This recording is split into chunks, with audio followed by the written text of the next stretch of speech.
Small town business now a pile of smoking rubble after an early morning fire burned it to the ground. When the water plant shut down in Nowata this morning, the pumps dried up and firefighters from 7 neighboring communities were called in to help.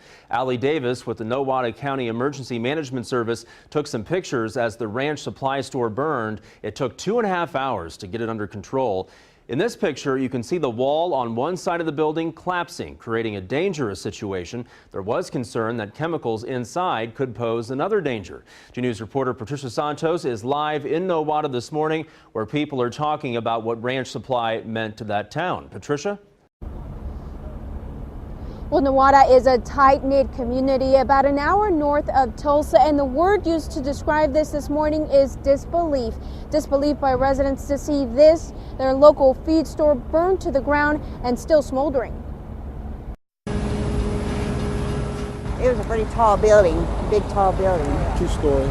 Longtime Nowata residents could only watch as the walls came down on a place that was more than a building. It's just like been a homestay for a lot of people in Nowata. It's a tragedy to see this happening. They say about 100 years. I was talking to some of the guys in here, and they said that their grandfather,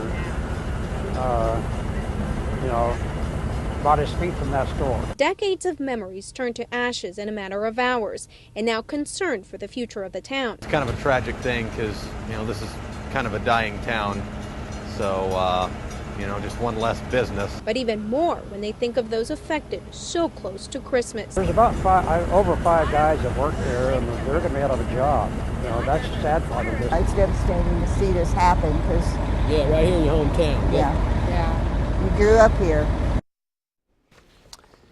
And right now, the fire marshal is on scene to figure out how the fire started. We're going to have much more on this story coming up tonight on 2 News at 5 and 6.